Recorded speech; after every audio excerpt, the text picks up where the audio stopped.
Sila may mangita og panginabuhian po nato. Ano ba? Kaon. Tama na. Okay, teka muna, isa muna.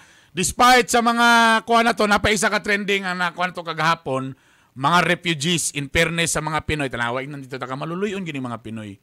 Siyempre, ang atong mga crew sa kuan, na sila'y nakita nga naglutaw-lutaw, taon nga gamay nga, sabi tao ka na, di man po na baruto.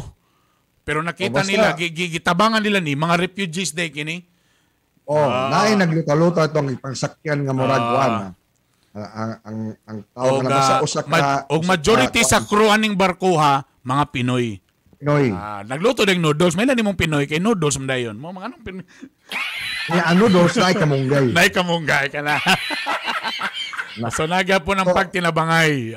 Refugee rescue sa mga Pinoy nga mga seaman. Galing nga. Mo gina mga seaman. Mo nang mga seaman dali ra gyud ka mainlove mo nang matag every report. Ha? Di ba na mga chismis na? Sorry. Okay. Buta na sila. Wala.